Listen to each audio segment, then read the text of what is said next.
Jesus called his 12 disciples to him and gave them authority to drive out evil spirits and to heal every disease and sickness. The Bible contains remarkable stories of miracles and divine interventions. Moses parted the sea. Peter healed a man lame from his mother's womb. Jesus drove demons out of people and raised others from the dead. But are these types of events still happening today? We too have a beam of divine light and guidance that God has put within the heart of every man. And it's one of the greatest proofs that there is a God. More amazing supernatural things are happening than we realize. This is Divine Intervention, the interview show that features intriguing people who've experienced the hand of God in amazing ways. Divine Intervention was created and produced with the purpose of encouraging believers, spiritual seekers, and skeptics alike that Jesus is alive and is still performing miracles and working in the world today. I believe in miracles. Here's your host, Daniel Fazina. Hello, friend, and welcome to Divine Intervention. Yes, that's right. I am your host, Daniel Fazina, and I am joined today by my lovely bride, Sahani, and we've got a wonderful show lined up for you today. You won't want to leave your seats because we're going to be talking about a very hot topic today. Isn't that right? Yes, it is. We have a former PLO terrorist, Mr. Kamal Saleem, on the show with us. And we're going to be talking about his amazing transformation from Islamic terrorist to preacher of God and minister and a wonderful Christian man. Mr. Kamal Saleem was born to a large Sunni Muslim family in the heart of the Middle East. At an early age, he was recruited by the Palestinian Liberation Organization and completed his first mission to Israel at the age of 7. During the many years of his terrorist training, Kamal mastered every form of offensive and defensive terrorist tactics. As a young man, Kamal left his family and home in the Middle East to enter his mission field, the United States. He brought with him a tremendous passion to convert as many Christians and Jews as possible for the glory of Allah. He implemented his plan and converted many people to Islam. In 1985, Kamal's world was turned upside down when a divine intervention in the form of a car accident seriously injured him. God used this traumatic event and the events that followed to transform his life and drew him to the one true God, Jesus Christ. 8 years ago, his local church ordained Kamal as a minister of the gospel of Jesus Christ. He currently teaches and speaks worldwide in churches, Jewish synagogues, Muslim communities, universities, and high schools. Welcome to the show, Mr. Saleem. Thanks for joining us. And good evening to you, and thank you for having me tonight. It's a privilege to be on your show. Thank you for this opportunity so we may impart some truth, what's happening that side of the world and what's happening in the United States of America. Well, we're very excited to have you, and we appreciate you taking out the time to come and speak with us and our listeners. Why don't you take us to the beginning and tell us about your background and how you grew up and how you got into the PLO? Well, I was born in the Mideast, and in the Mideast over there, according to the Islamic teaching, you have to have a lot of children to prosper.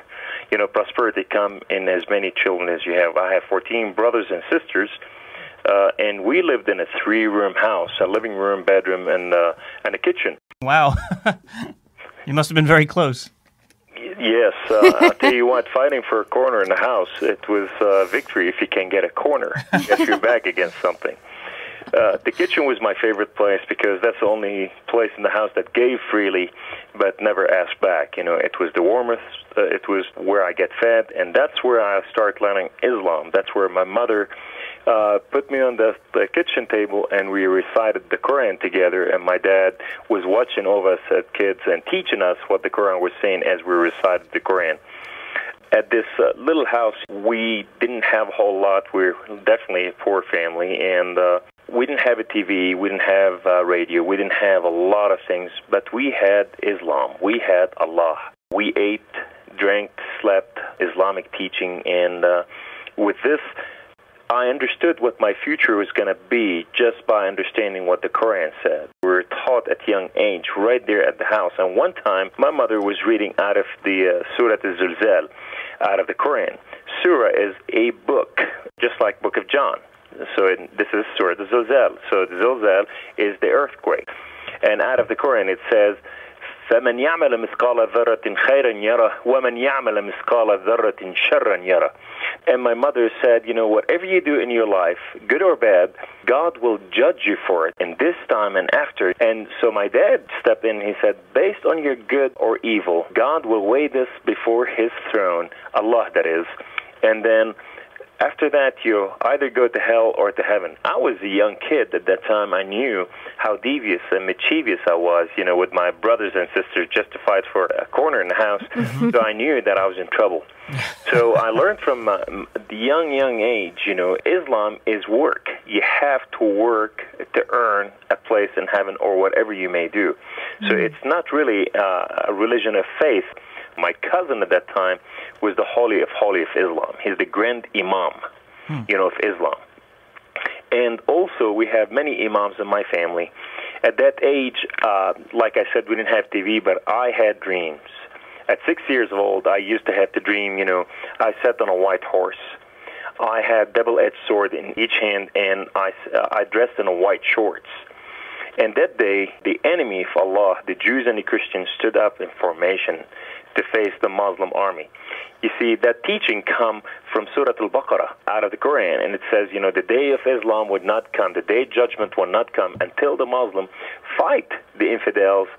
Even the trees and the rock will cry out, "Oh Muslim, Abdullah, behind me there is an infidel, come and kill him." So with this, my dream as a child, as I laid my hand to bed, I used to dream about this every night. And that day, I want to make Allah laugh. Because according to the teaching that we learned, Allah is a rigid God. He is God of war, God of valor, and he is not like the Christian God. The Muslim God and the Christian God, they're two different things. They're not the same. So with this, I want to put the laughter on his face because I was that child with innocence, and I want to make sure, I've done that. I was 6 years old. And that day I charged the enemy, and as I charged the enemies of Allah, their elite rose against me, and that day I took their head off, and their head was falling at the feet of Allah. And after that, I moved into their military line and caused disarray and devastation in their military lines, and the Muslim army that day moved and destroyed the infidel on account what I did. And that day I was martyred.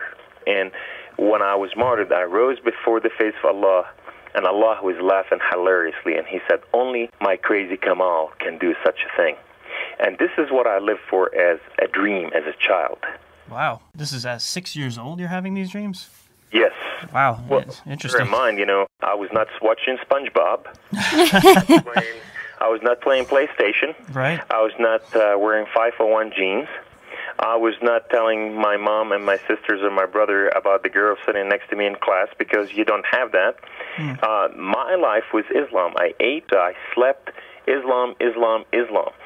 So therefore, we were brought up with the mentality and understanding that the only true Islamist will have that heart of jihadist. Those other ones, they don't have jihadist mentality. They're not real Muslim, and they deserve either to be punished or die. So we can put them to shame as well. So they're either with us or not. So you were really what they would call a fundamentalist. Absolutely. But I didn't think about myself, or my family that we were fundamentalists. We thought, as a child, you don't think about this. Right. Because you're only doing what Islam commanded you to do and what your family is teaching you to do. And today, the whole world is facing that generation that I grew up with that same mentality and heart and understanding. Now, growing up later on, how did you actually become recruited as a terrorist and into the PLO? Well, I went to start working, when I was 7 years old. My dad said, you live in this house, you work. Everybody has to work.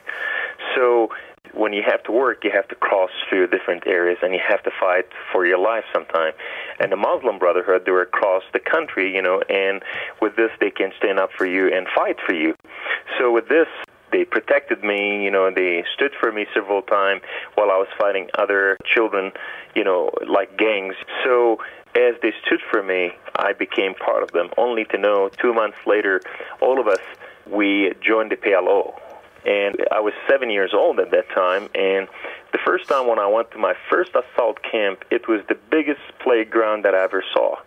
It was, filled up with ropes, monkey bars, holes, tires, and several things. And when I went over there for the first time, This guy said to me word for word, he said, "Child, do you want to be a warrior?" I said, "I am a warrior." He said, "You will never become a warrior until you know how to use your weapon." So as he called me forward, he took the AK-47, he put it in my arm, and he held my arm open, and I shot a full magazine. And as I shot that full magazine, I knew from that point on I was transformed. I knew that that gunpowder is the air that I need to breathe.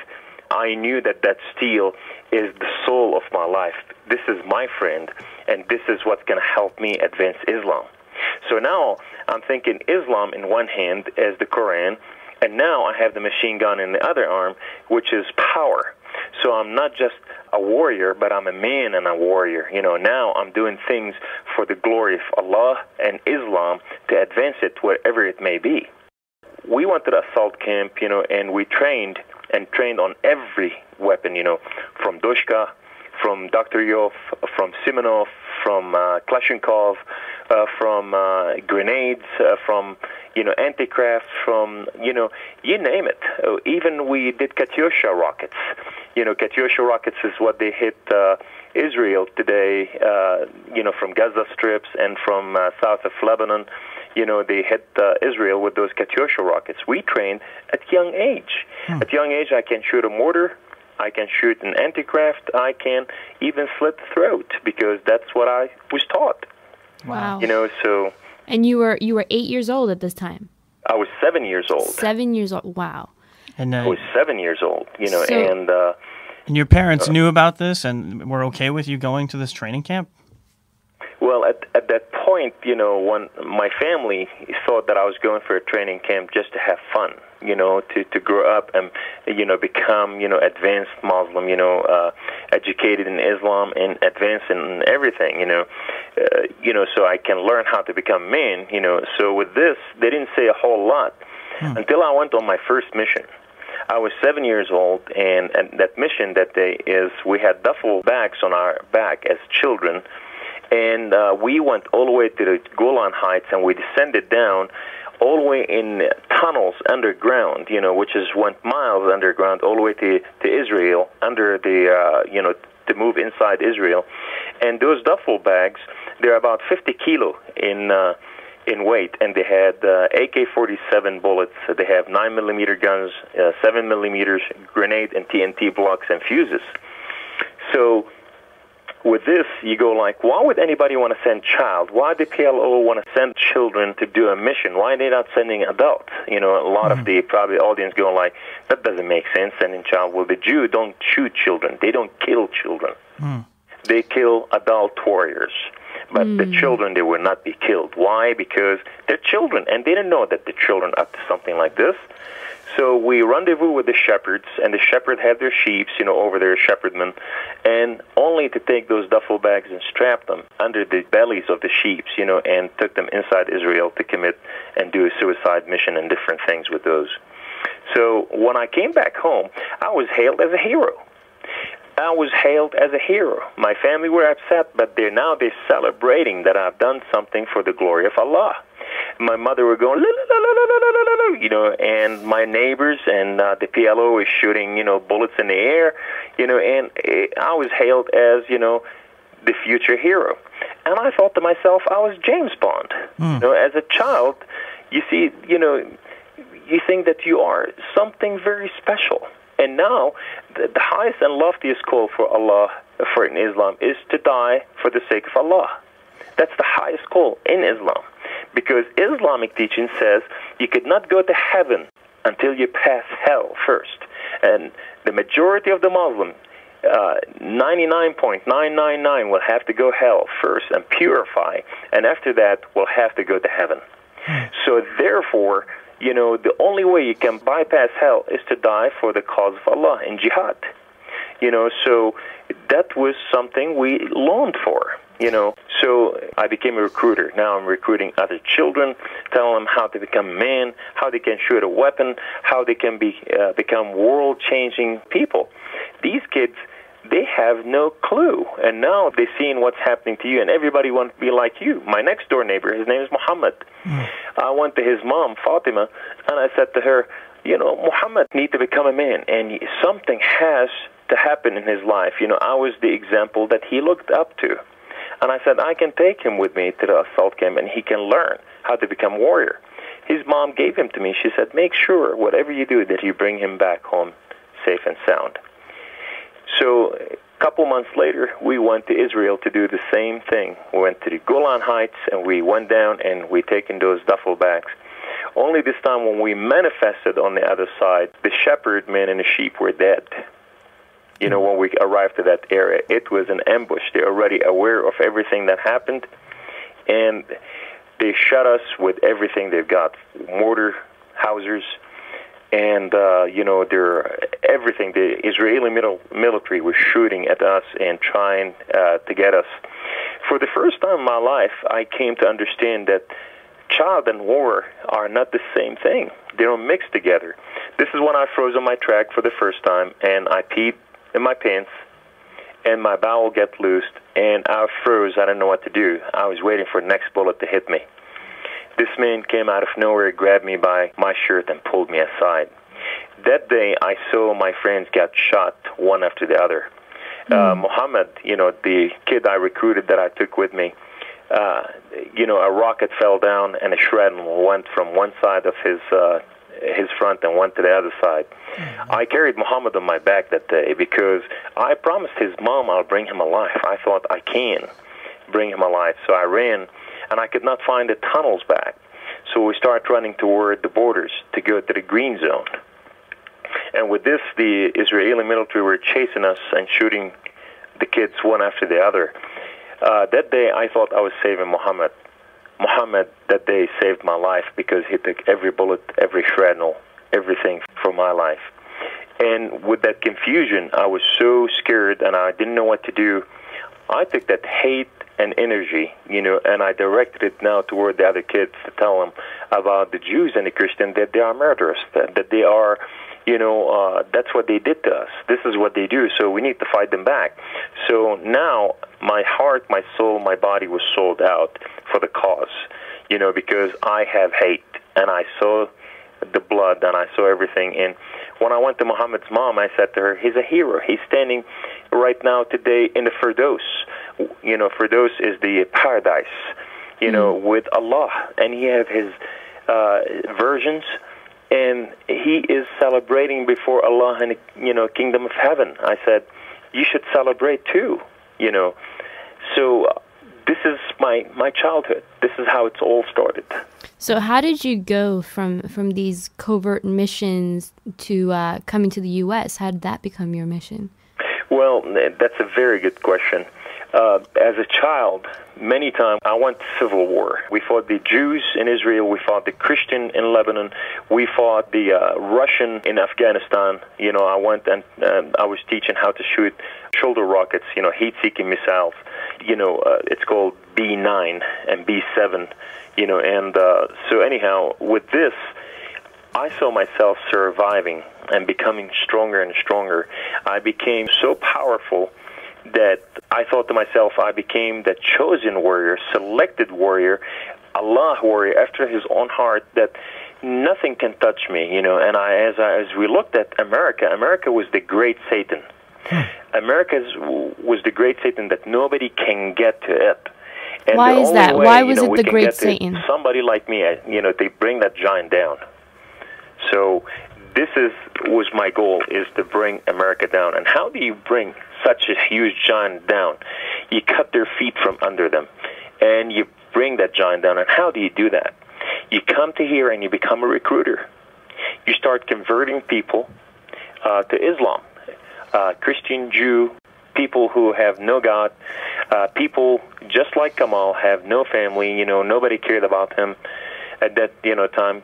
Universities, high schools, prison system, the poor neighborhood where a lot of the poor over there, they don't have enough to eat, or they don't have money to pay their rent, and now you have 3-4 families living in a 3-room house, So you thrive on the weakness of the people of this country.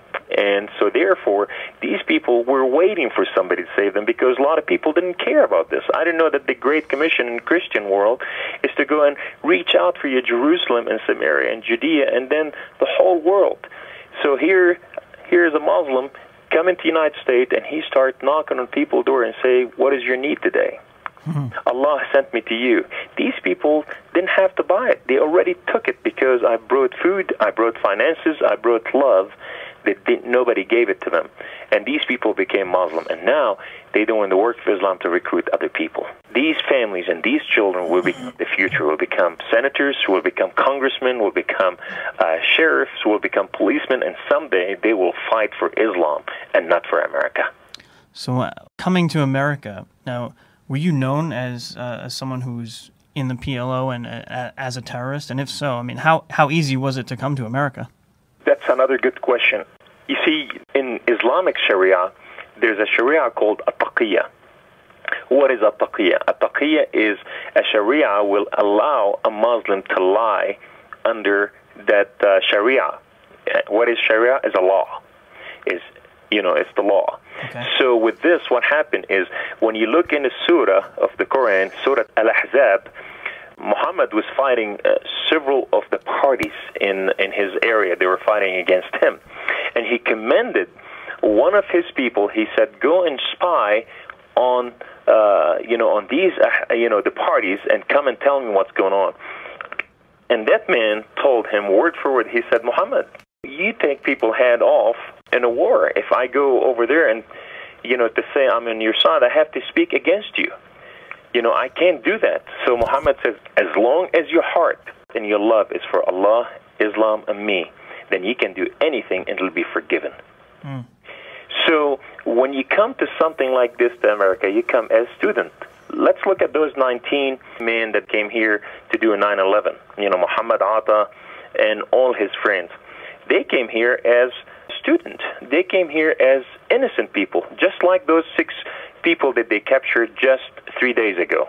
They were plotting to kill and murder many American military. 3 of them are student immigrants, and the other, they live here in the United States. These were plotting.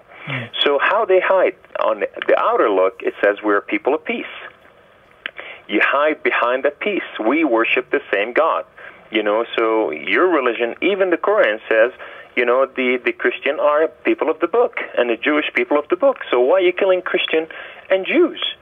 Why you kill them? Why you kill them in Africa, in Chechnya, in Lebanon, in Sudan, all over?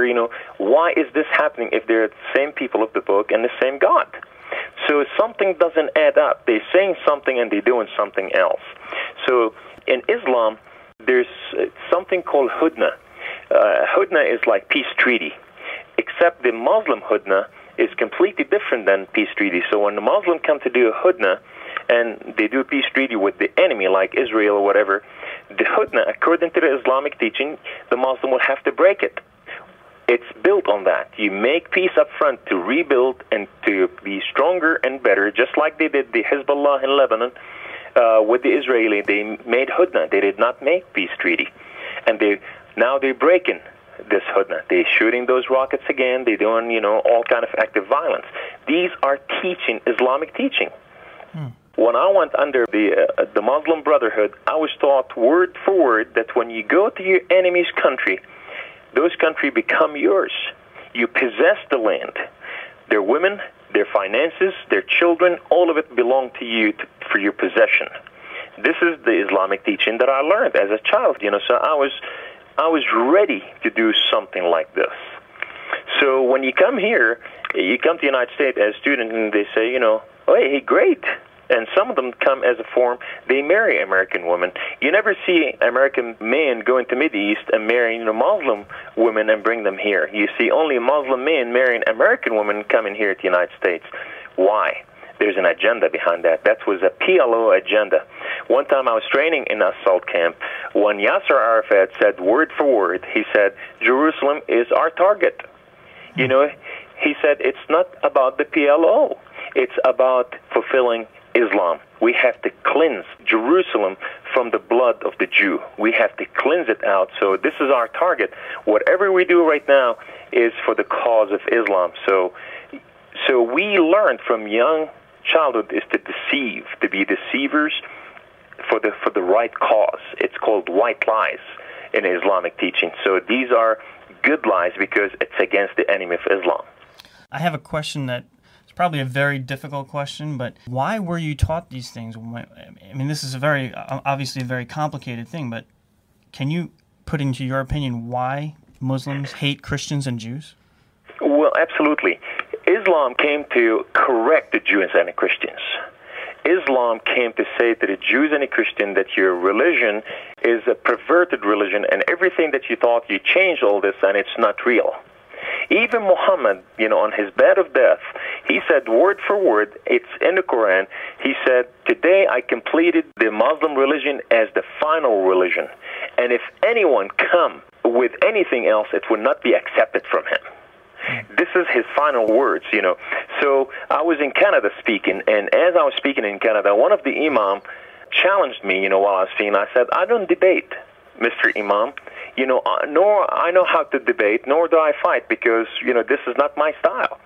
And what he said, everything that you said is of the past, and nothing applies for today, because the Muslim at that time were fighting, for their life. So I asked him, I said, were the Muslim fighting for their life, or they invading the other land to take over and advance Islam? That's number one. I said, number two, I said, do you fast the month of Ramadan? He said, yes, I do. 30 days or 28 days. And I said, do you pray 5 times a day? He said, absolutely, 5 times a day facing Mecca. I said, do you go to pilgrimage? He said, I never miss it when I have the monies.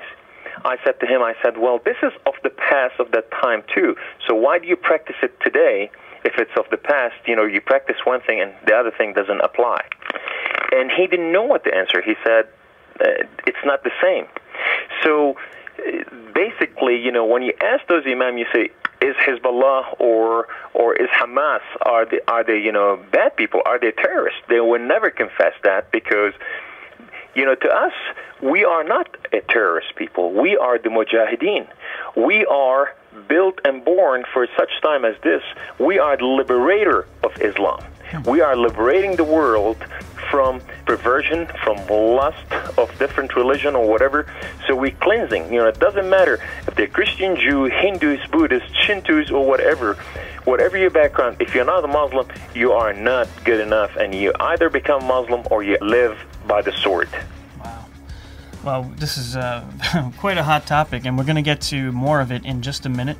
So please stay with us on Divine Intervention with Mr. Kamal Saleem. We'll be right back after the break. We'll be right back with more from Daniel Fazina and Divine Intervention right after this. I believe in miracles. Hey, this is Daniel Fazina of Divine Intervention Radio. The Bible contains some incredible stories of miracles and divine interventions. Jesus calmed a raging storm, healed paralytics, and even raised the dead. But are these types of events still happening today? The answer to this question, as you will see from reading my book, Divine Intervention, 50 True Stories of God's Miracles Today, is an emphatic yes. Contained within the book is a collection of amazing true stories that attest to this fact. You will read the astonishing first-hand accounts of people who have been healed of paralysis, terminal cancer, and tumors through prayer. You will see the love of God powerfully transform the life of an Islamic terrorist. You will witness the liberation of the demon-possessed, the resurrection of the dead, and much more. Prepare to be awed and inspired as you experience Divine Intervention. More information about Divine Intervention, 50 True Stories of God's Miracles Today, can be found at www.divineinterventionradio.com or by calling 800-247-4784. That's 1-800-247-4784. Here comes Jesus Christ. The man would never know. He's got Bartimaeus eyes. Hi, this is Jay Jack, the lead singer for Apologetics, that Christian parody band, and you're listening to Divine Intervention Radio with our good friend Daniel Fazina. Sure, soon will though. He's got Bartimaeus eyes. He says, Jesus, if he Welcome back to Divine Intervention Radio. I'm your host, Daniel Fazina. I'm here with my lovely bride, Sahani, and we are visiting with our special guest, Mr. Kamal Saleem, who was sharing with us the gripping tale of how he was recruited into the PLO and became an Islamic terrorist. Now, Mr. Saleem, in the first half of the show, we talked a lot about your terrorist activities and how you were recruited. Tell us how you became a Christian. How did God, Jesus Christ, recruit you? Thank you. for the privilege again. I was here going to mosque in the United States, going from mosque to mosque, teaching the jihadist mentality to the people in the mosque, how to become warrior for Allah. And also I was doing conventions, collecting monies for the Muslim cause and for the PLO and whatsoever here in the United States. So one day I was traveling from one place to another, and as I was driving down the road, this guy pulled from the right side as I was driving on the left side, and he pulled right in front of me. So right away I hit the brake so hard, my car climbed up the middle of the road, spun on the grass, and went to the other side of the traffic, and an 18-wheeler was coming by, and that 18-wheeler just cracked my car almost in half. You know, oh my gosh. Just like what's sound. Wow. After it happened, I ejected out of my car. I had an open roof, and I landed in a mud hole right there on my neck in a mud hole. And right away, I could not move my arms and my legs. I was not paralyzed, but I could not move at that time, the impact, that I fell on my neck. And the first thing came to my mind is, Allah, Rabbi wa Mawlai, my Lord and my King, this is not even my fault. Why do you allow something like this to happen to me? And I was in a mud hole, and Allah was not with me in a mud hole. And here I am, his warrior, advancing Islam. And this man came running out of nowhere, and he kneeled down, and he looked in my face. He said, don't worry, everything's going to be all right. I called the ambulance that's on the way. My brother is chasing the other car that caused the wreck, so everything's going to be just okay. Everything's going to be all right. Further, he took his white shirt off, and he cleaned my face from the mud. And as he stood in front of me to block the sun from hitting my face, he was smiling. And that smile was so creepy to me at that time. I thought, what is this guy smiling about? I'm in pain and he's not. What is your problem? I didn't understand it, And the ambulance came, picked me up, strapped me on a wooden board, took me to the hospital. The second man, he's a surgeon this time, in the hospital. He almost said the same word for word, that everything's going to be all right. Don't worry about anything. You don't have family, you don't have insurance, you don't have anything, but we're going to take care of you, and everything's going to be all right. And he had that silly smile on his face, too. And I'm looking like, what's wrong with you people? I'm in pain, you are not, and you're smiling. And in my mind, I'm thinking, maybe that's conspiracy by the demons. They're trying to destroy me, So 2 days later, I wake up in this hospital room, and guess what? A third doctor comes to me, and he looks at me, and he was the head of physical therapy, and he said, everything's going to be all right. And guess what he had on his face? A smile? Still his smile. It was so amazing to me. I'm going like, I'm in trouble right away. I knew I was in trouble because these people were assuring, were confident, and they were kind. And you never get close to your enemy, because once you know your enemy and you get close to them, you still have that feeling. You don't want to have that feeling. As long as you sever your heart from them, that's why the Muslim community, many times, they're so isolated in many different ways that they don't interact with other people. This done on purpose, because you don't want to mix with the infidels, because then you become like them. Even in the Quran, it says that the Muslim and Jew will not accept you, or Muslim, unless you convert to their ways, and God will judge you for this, because Allah is the only clear and right path. So you have no purpose talking to these people or being part of these people. Although Islam says you can marry Jewish women and Christian women, but they have to convert to Islam. Many times they tell you only up front, we can marry Jewish and Christian. We're the same God, we're the same thing, we're the same that. It's not true. So on the fifth day when I was in the hospital, the first guy who helped me on the street, he came to visit me. And as he stood in the room, and he's checking on me, the first doctor that came and met me at ER, he walked in. And they looked at each other. They start calling each other by name. How are you doing? And they start laughing. And one guy said to the other, he said, this is the guy I told you about. And the other guy said to him, no, I told you about him first. And now they competing who told who first. And I'm thinking, it's not a competition. What's wrong with you people?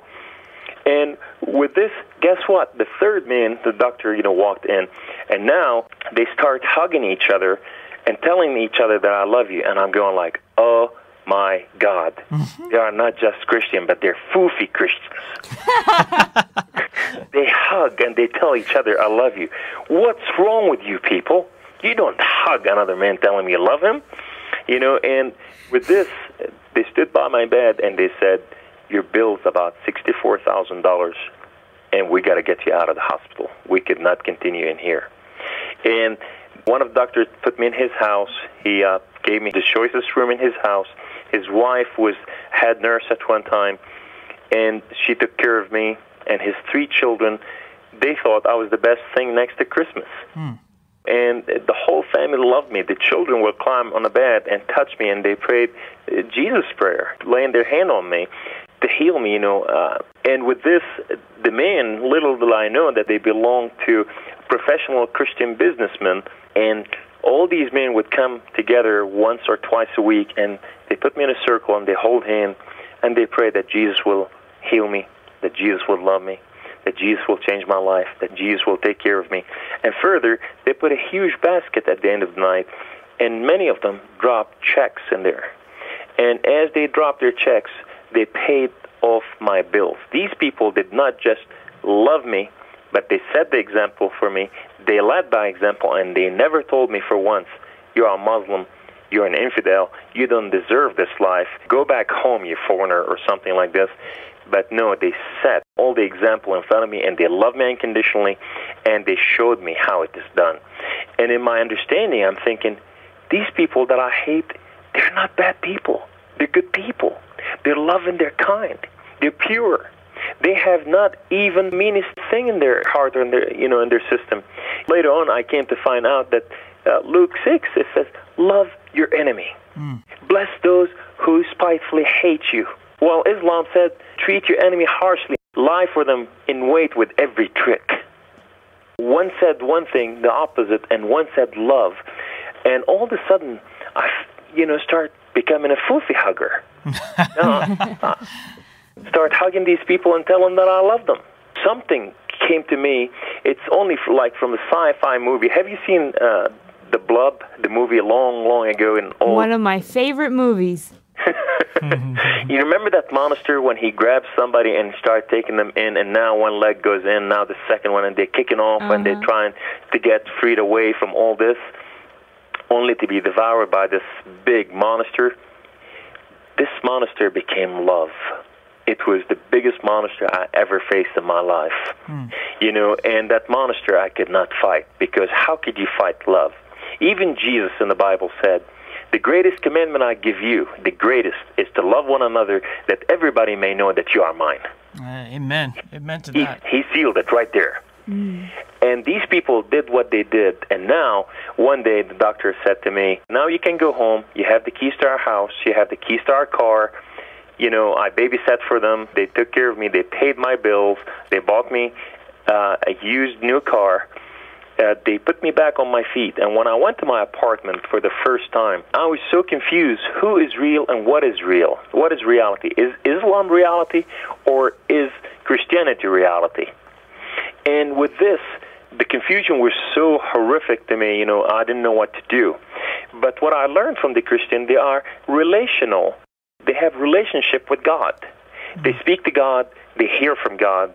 They say, God told me this. God healed me after I prayed. God provided finances. God did miracles in my life. And in Islam, we didn't have any of this. God is up there and you're not. You're down there, and you do all you do in hope that you may be accepted, and that's up to Him, Allah, whether He'll accept you or not. So with this, I fell on my knees. I was facing east in my little apartment. And as a good Muslim boy, I put my hands to the heaven and I said, Allah, Rabbi wa Mawlai, why did you do such a thing to me? Why did you allow this to happen to me? I have served you. I have changed the world for your glory. I love you. I love you. And I want to do everything for you. Why further put me in the midst of the Christian? I'm confused. These people have this thing that called love. I don't know how to fight. I said, Allah, speak to me. I need to know that you are real. I need to know that you care for me. I need to know that you give me healing, just like they prayed for their God and they're healed. I need. And Allah didn't say anything. and in my distress, I thought, maybe I'll die as a warrior, because I came to the understanding that everything that I lived for is false, is not real, is exalting nobody. Everything that I worked for was just has no value. And I thought, if I go back and tell my family what's going on and tell them this and this and this, I would be dead in 5 minutes, if not less. Some of my brothers serve in the higher ranks. These people carry their guns all the time. They will shoot me in the head in 5 seconds. I thought to die as a warrior will be the best thing, because I am really confused. And I thought, maybe I'll ask him one more time. Allah, speak to me. Tell me that you care and you love me. I want to know you. I want to hear your voice. I'm seeking Allah with depth of my life, because after that point is the point of no return. And as I got up, I never heard anything, so I went to reach for one of my guns to put the bullet in the right place. I heard a voice, and the voice was so strong, but yet so gentle, so loving, but yet so kind. All this in an assuring voice. He said, Kamal, the Muslim believe and pray to God of Father Abraham. The Christian and Jew pray to God the Father Abraham and believe in him. Why don't you give God of Father Abraham and Isaac and Jacob a chance?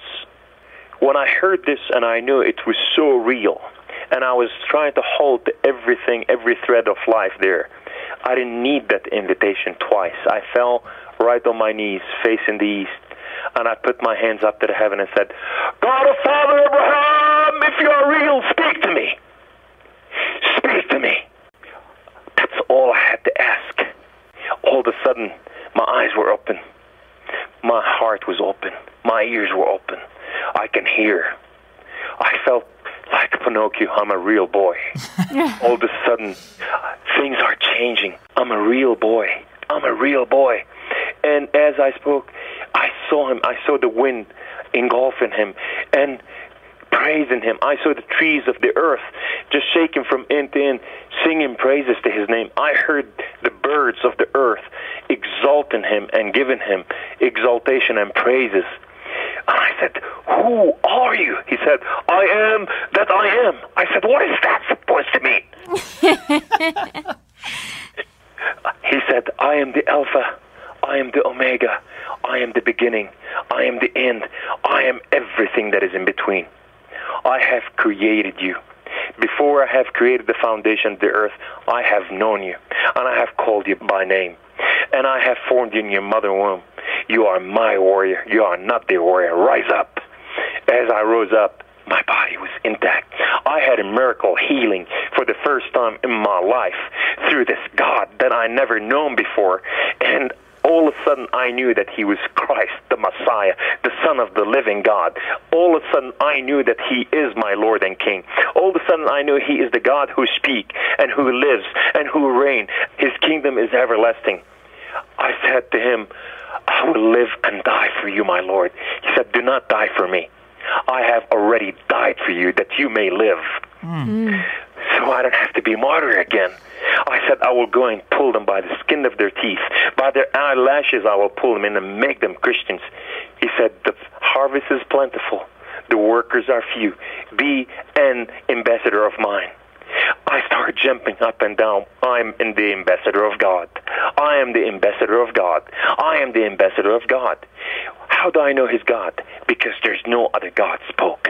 When he came, he was the beginning, he was the end. He spoke like a God, and there's none beside him. So with this, I surrender my life to him, and today, my life is completely changed, and I put my life on the line daily for his glory and for his honor and for his kingdom. You know, listening to your testimony now, it makes sense to me why you would do this, because I know that conversion to Christianity for an Islam is a very serious thing, and you're risking your life, and there must be bona fide reasons for someone to even consider that. And now, understanding that you had this kind of Damascus Road type of experience, it makes perfect sense to me, and I praise God for that. I mean, that's amazing. You know? Yes. Amen. Amen. It is very powerful what you're saying, and it is definitely a powerful transformation. What would you say to another Muslim that might be listening to this, that is maybe skeptical or is having doubts about if Allah is actually there for them? Well, here's my story. And, you know, what happened to me, I lived my life to die for his cause, to die for the cause of Islam.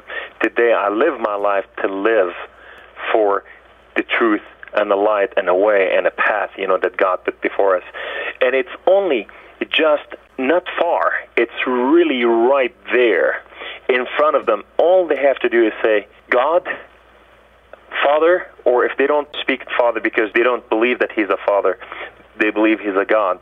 Just say, if you are real, speak to me. God of Father Abraham and Isaac and Jacob, if you are real, speak to me. Guide me. Tell me. Show me the truth. Show me the light, because I've been Muslim all my life and I have not heard anything. If you are real, let me know. Speak to me, because I want to know the truth. Basically, all they have to do is this. It's an invitation to the truth, and the truth will set them free. They don't have to convert from Islam.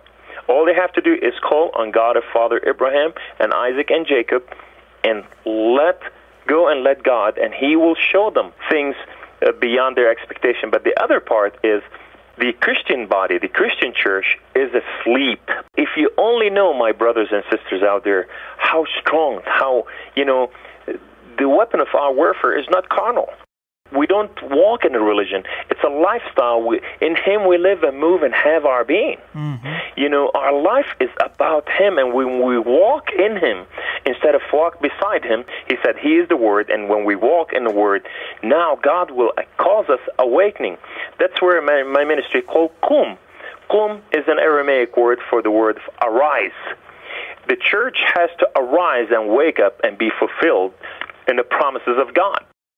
What happened in 9/11, America woke up to the most awkward things. They didn't know how to deal with it, or who the Muslims are, what happened to them, if these people are real or not. America hit the snooze button back on the clock and went right back to sleep. Today they are facing a giant they don't know what to do with. But the thing is, my brothers and sisters, you have to wake up. You have to be relational, not just with God, but the people who you need to reach. You set the example before them, just like these three men. You love them, you break bread with them, and show them what Christ is all about. And when you do so, God is fulfilled. These promises, he said, go and reach, go and touch. In my name you can do all things. Amen. Now ye are world-changing person. You are changing everything in the power of love of God.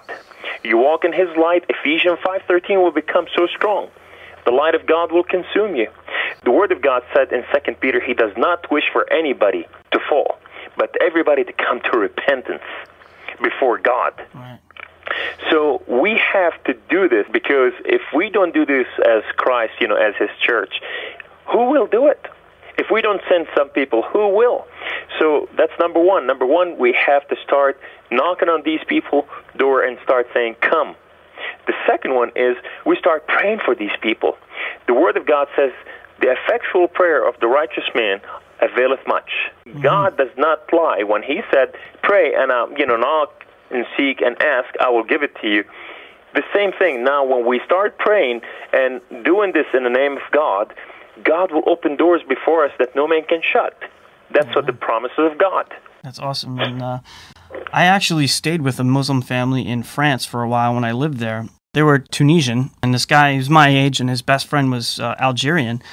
And it was so interesting because we actually sat down to have a meal together, and they saw me saying grace and praying before my meal, and they looked at me, and they said, wait a second, are you a Muslim? And I said, no, I'm a Christian. They were insistent, no, you're a Muslim. Only Muslims pray like that before their meal. And, you know, they live in France, and I thought to myself, how sad that the only picture of Christianity they got was from nominal Catholic France, which France is a very secular society. So they were just blown away by that. We had a great time of fellowship and just breaking bread together, and they even enjoyed a lot of my Christian music, and they were excited that God was having a revival in America. We had a lot in common, but when I said that Jesus was the Son of God, they got so adamant. They said, no, absolutely not. God doesn't have a son. I don't understand that. And, you know, they almost were militant, you know, and I got to see a side of Islamic society that was very interesting. We had a lot of commonality, but again, there was that very stark difference there.